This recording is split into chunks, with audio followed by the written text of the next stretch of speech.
Hey everyone, I'm Coach Hannah, and today I'm going to be talking to you guys about my 2025 running journey. All right, so for my 2025 year of running, the first race that I ran this year was the Lake Sammamish Half Marathon. This was March 8th, 2025, and I actually ended up getting a PR in that race. It was like about a 15-second PR from when I did that same half marathon the following year. So the following year, I got a time of 1:38:39 for that half marathon. And then this year, I got a time of 1:38:24. So about a 15-second PR. And that was the best, probably the best my legs have ever felt in a race. I decided to usually do what I always do, where I find the 140 pacer and try to stay with them. And like within like 2 or 3 miles of the race, I instantly thought like, this is going to be a PR. Like I had this feeling, I could just tell my legs felt super good. And then once I got to about like mile 9 or 10, my legs started feeling good. So I started pulling ahead of the pacer, and there was this, I caught up to this girl who also had passed that 140 pacer as well, and her and I started running together. I told her like what my PR was, what time I was trying to go for, and she helped pace me. She had like just done the Boston Marathon the following weekend, so she's a pretty experienced runner. And then I ended up actually going ahead of her. So like the last mile and a half, I ended up running the race completely by myself.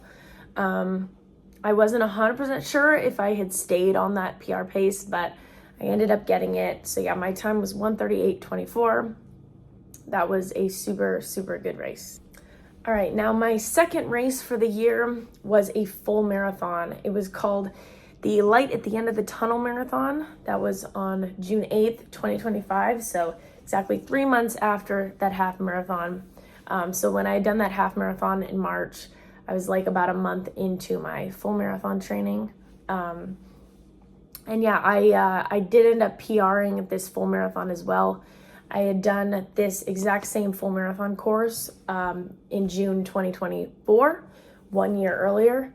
And I got 3 hours, 54 minutes, and like 47 seconds or something like that.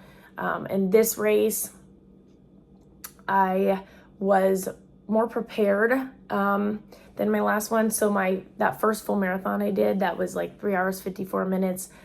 I made the mistake of going out way too fast. And then I kind of like ended up dying.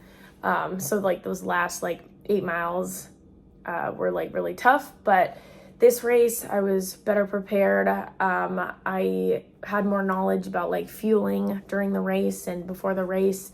And I kind of calmed my adrenaline and like didn't go out super fast. So like the first full, I went out too fast, like 7:30 pace, which is usually my pace for like a half marathon.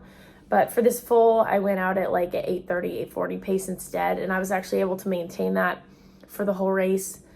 So I ended up actually getting a huge PR in this full. I got 3 hours, 47 minutes, and 47 seconds. So I was really happy with that. Yeah, it was a super good race, and my energy felt like pretty consistent throughout the whole race. I didn't hit that wall at mile 18 like I did for last year. So that was good. All right, now my third race of 2025, this was called the Iron Horse. It was a half marathon. It was August 24th, 2025. Now this was my first half marathon where I was actually running, or my first race that I was actually running in carbon plated shoes. Someone had told me about those. And basically, if you guys don't know what carbon plated shoes, there's this plate on the bottom, and it basically acts as a spring. So every time your foot hits the ground, it springs you forward, basically propels you forward. And it's like scientifically proven to make you faster. So this was my first race wearing the carbon plated shoes. The race started out really good, and part of it was my own fault. The longest run I had done with I had two pairs of carbon plated shoes, but the ones that I wore for this race were Brooks, and specifically the longest run I did with the Brooks carbon plated shoes before the race was only like a 6-mile run. And so just my luck, as soon as I got to like mile 6.5 of the race, I started getting blisters in both my feet, which was super annoying because at that point my legs felt super good and I thought a PR was definitely possible.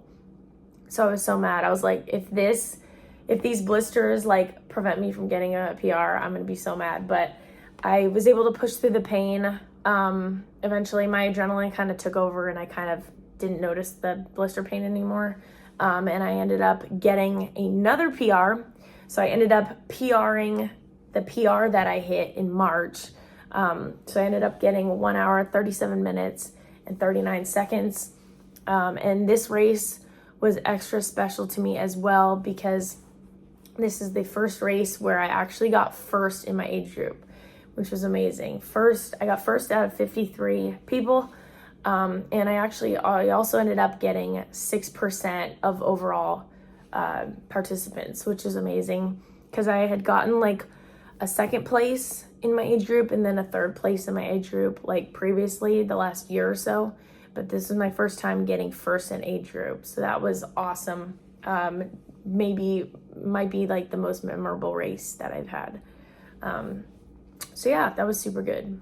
All right, now for my final race of 2025. It was another full marathon. So on November 30th, 2025, I completed the Seattle full marathon.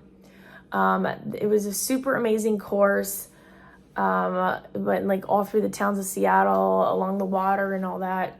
I didn't really know what to expect going into the race because this was my third full marathon, but the 2 marathons that I had done previously were like a flat course or even like a slight like 1% downhill grade. This was my first full marathon where it was actually hilly. There was like about 1,000 feet of elevation gain. So I didn't really know how hills were going to affect me over the course of 26.2 miles. But it actually wasn't bad. The hills affected me like way less than I thought they would.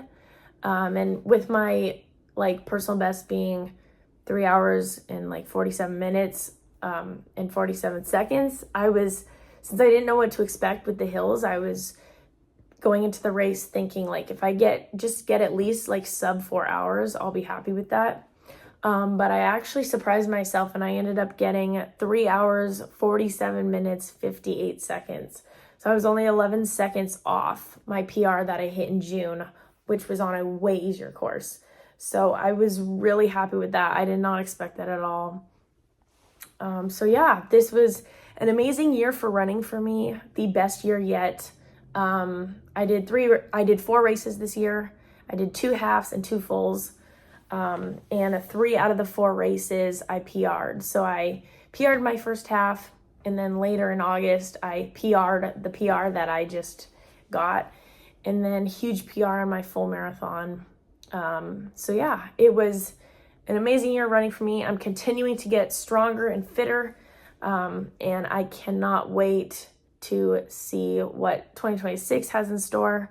And I can't wait to share with you guys the runs I have planned for next year. It's going to be a little bit different than some of the runs you've been seeing on my channel so far with the half and full marathons, but I think you guys are going to like it. So definitely leave in the comments down below what your 2025 running journey was like. I'd love to hear about the races that you guys ran and some races you may have on the calendar for next year. So other than that, I'm Coach Hannah. Don't forget to subscribe and like the video. And as always, chase those fitness goals and those running PRs.